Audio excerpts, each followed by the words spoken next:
Good evening. Happy week ahead. It's August 11th. Mercury is now officially moving direct, and a lot of the astro talk is highlighting the Jupiter and Venus conjunction in Cancer. So keep an eye out for that midweek. That's August 12th through the 14th, thereabouts. I think the exact conjunction is happening on the 14th. So, depending on where Cancer is in your birth chart, is where you're likely to see some kind of illumination, things shining bright for you, opportunities coming in, benevolent energy. Jupiter and Venus are considered some of the benefics or beneficial planets. Let's listen for a few channeled messages before we get into the cards. So my Patreons get ad-free first access. They're listening to this first before I publish it. And the live patrons also get access to the Be the Change online courses, the yoga playlist, and some exclusive content and a 10% discount. That's for the top tier patrons. Everybody else gets ad-free first access and again, some exclusive content. So divine guidance and loving clarity. What do we have? So there is a release point happening this week, and moving, or when we get to the end of the month and we're moving in towards the Virgo season, there is likely to be a feeling of detoxing and cleansing. So we're now in the kind of emotional releasing with all this planetary activity in Leo. Leo is wanting us to follow our heart, be true to ourselves, right? Shine our authentic light. And so if we've had experiences where we're around people or we're in situations where we don't feel like we can be ourselves and we can't shine, and or people that don't know how to uphold that for us, then we're likely to be releasing and letting go. So there could be some emotional purging happening. And then again, that would be like a final emotional purge before we get to that conjunction with Venus and Jupiter, where finally there's an uptake. There's going to be manifestations and positive things coming in as we let go of the past. There's a bit of a timeline coming in. So I'm looking at, for some reason, from 2020. So there could have been a series of experiences that descended into our reality in 2020. And I'm speaking to that. I'm thinking of some of the energetics that were going on, like end of 2019 into 2020, and how, there was this forced stop and then this huge collective experience, right?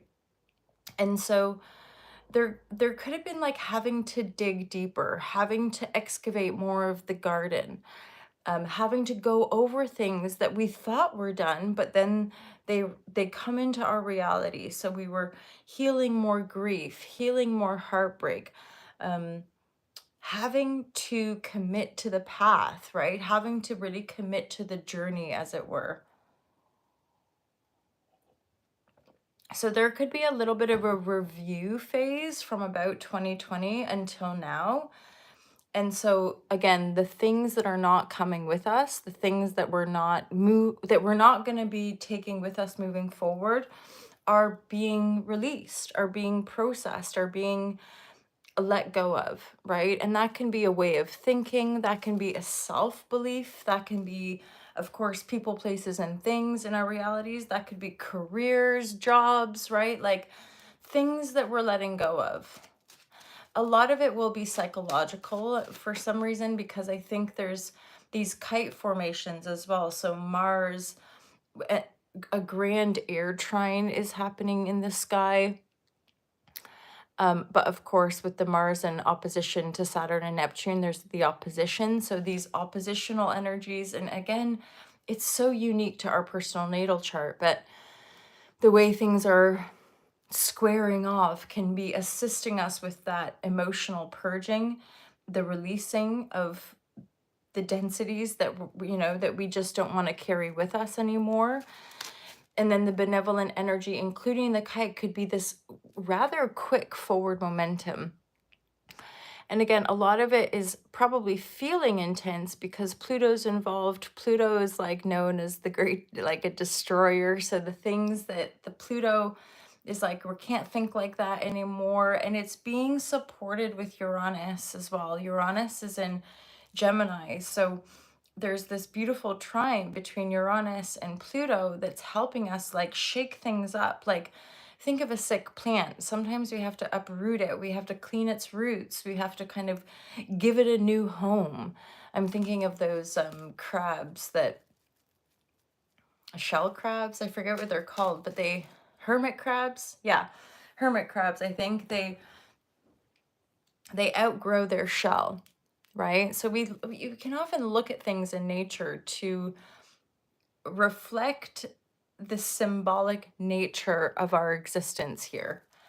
Divine guidance and loving clarity. Let's get into the cards now. So divine guidance, lots of beautiful astrological energy supporting these big releases so that we can more firmly walk forward. Like I just got an image of like putting our feet on the sand, putting our feet on the ground, and that's our bare feet, right? Like really connecting to nature, connecting to our path.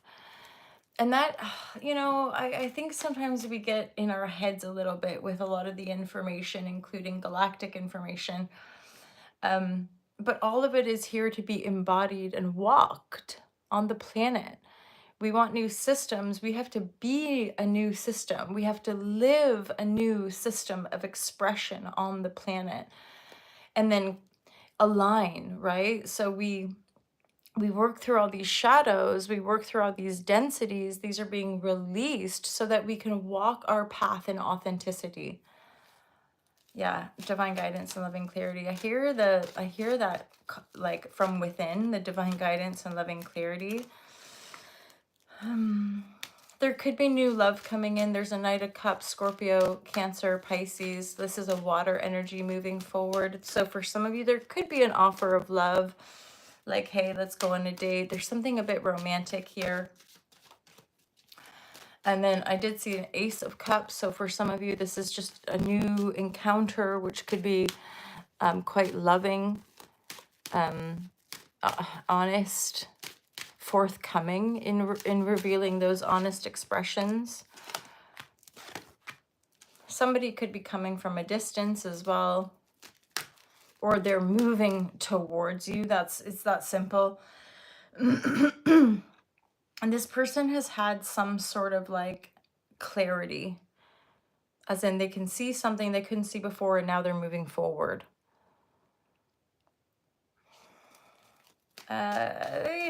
I sort of get that so there's two folds. For some of you, this person is they themselves coming out of a phase of like depression or melancholy, certainly. Maybe they've been doing a lot of inner work. They've grown, okay? I'm not sure. It's an Ace of Cups, as I did see, so I'm not sure if this is someone brand new. So Cancer energy is here as well. So I'm hearing like they've taken their time.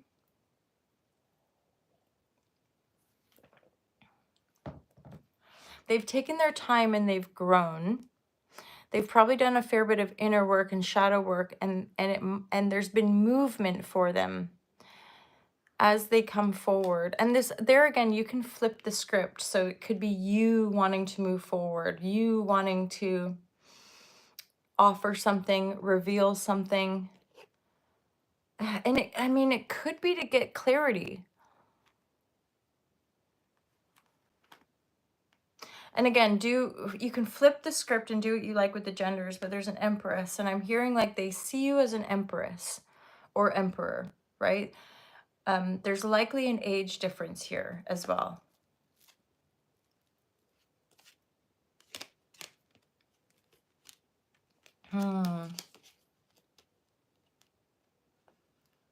So there's also Gemini energy. See, the Emperor's here, the Emperor's reverse. I feel like it's like this person sees themselves as an emperor, but they're not there.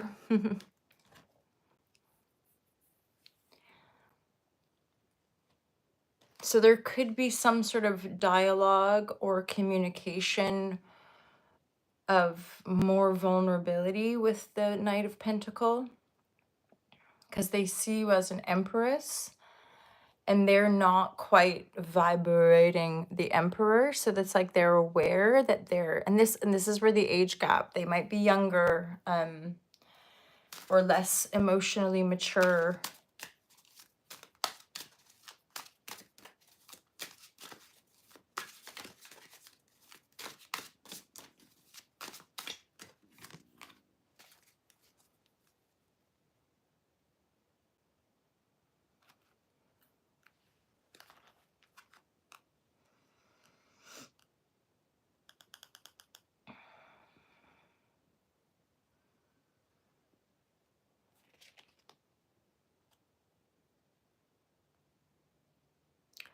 For some of you, there's something about working in synergy with somebody else. And again, the opportunity or the offer coming in has, like, I guess you could say, like, both parties have released a lot. Both people in the situation have definitely, like, let go, released.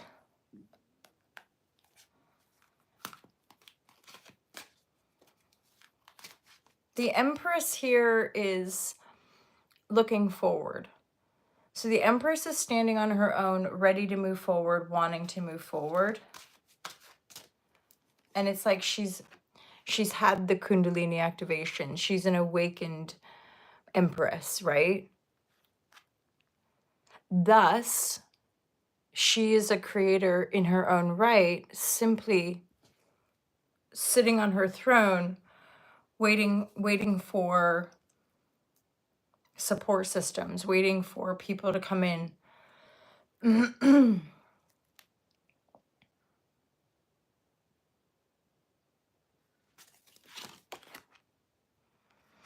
Okay, and things are definitely Wheel of Fortune upright. That's the Jupiter energy coming in, and another Empress. There's definitely like a powerful shift of rising here. You know, luck changing, luck is turning around.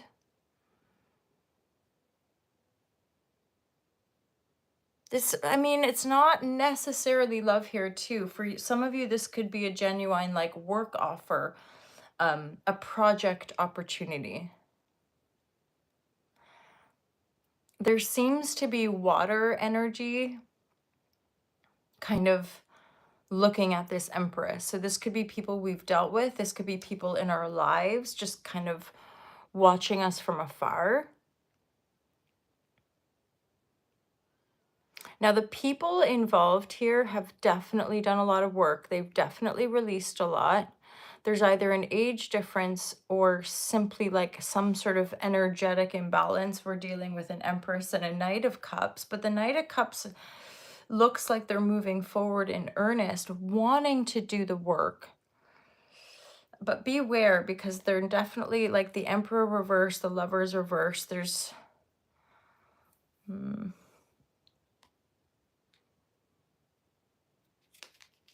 Let's get a read for that card, the Parvati.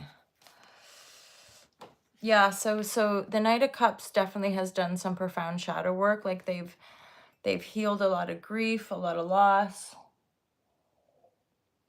And that could be part of the energy of wanting to move forward now. Like, I've been through this. They could be younger. There's maybe like a sense of intimidation here, as in if they're younger than you, they're like a little bit intimidated. They see you as an Empress energy or Emperor energy, right? Parvati is the goddess of devotion, love, and yoga. You pull upon Parvati when you've taken immense action toward becoming your highest self. In Hindu mythology, Parvati was in love with unattainable Shiva, who was deep in the mountains practicing yoga and detached from the material world. She knew he needed the feminine to bring him down to earth, but he was totally inaccessible. Instead of begging and pleading, Parvati decided to become her highest self and seek enlightenment through yoga. Her family objected, saying women cannot become yogis, but she headed to the mountains anyway, where she stood in a frigid stream, balancing on one leg for uncountable months or years. Eventually, Shiva felt her immense energy and fell in love with her because of her strength and determination. Parvati represents commitment to practice, unbreakable willpower, and the power of self-transformation. Continue your journey towards enlightenment. So this is that Empress energy here. Really steadfast, really knowing her worth, really knowing her power. There's a maybe a next level activation here, this gift of trees. I'm seeing these serpents as very much like that Kundalini activation or the Ida and Pingala, the balancing energies, right? Male, female. There's definitely been a lot of emotional alchemy, maybe even just this past weekend with the full moon, there were stuff that got triggered. Stay positive and keep nurturing. So if you haven't taken that time, remember to take that time to nurture yourself, you know, nurture your body, cocoon, rest, eat good food, right? Spend time with people that we love. And you're definitely wanting to stay really, and that Knight of Cups energy feels like somebody who's quite steadfast in staying positive, especially because there's been a lot of either instability or emotional depth.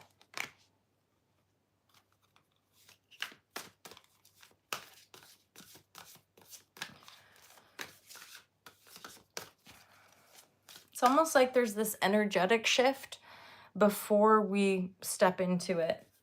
But this could definitely be the week where things start to really change up. So all the releasing, all the emotional alchemy, all the letting go of stuff, all the movement, all the, right? And now there's finally some kind of shifting of the tides, a turning of the tides rather. And a lot of it's come through your own self-will and your own determination, right? With the Aquarius full moon we just had, it's like shining light on the people, places, and things, and the communities and the patterns of behavior that just are not our true self. And how we can be our true self in community is a huge part of that Aquarian signature, to be authentic, to be honest with ourselves, right? That's like such a huge thing, like just being honest with ourselves, where it's not about other people and it's not, right? Where we can have the courage to disappoint people and have the courage to say no, or have the courage to say yes, depending on our wherever we're dealing with in our circumstantial reality. But to be devoted, right? So Vesta, Hearth, yes, the flame. So this is really like tending to our own flame of truth.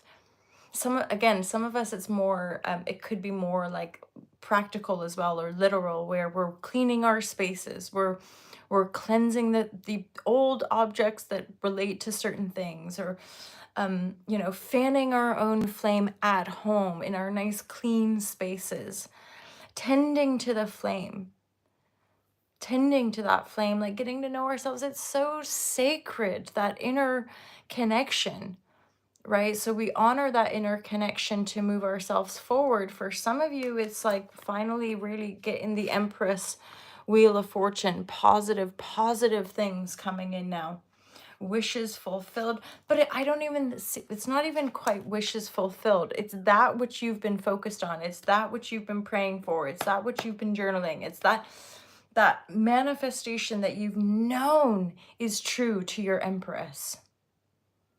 Maybe just one more card on that Knight of Cups energy here. So the Knight of Cups could be you, could be the other person, a message coming in, somebody moving towards you, wanting to make an offer. Could be Cancer energy. For some of you, it's maybe somebody from the past who's done a bit of work, who's done a bit of healing, who there's definitely some sort of slight power dynamic here. Like one, obviously the Empress is more powerful than a Knight of Pentacle. This is transformation. So it could be that this Knight of Cups has gone through transformation and like just wants to talk to you about it. Or you have gone through a transformation and want to speak to an Empress or Emperor in your life.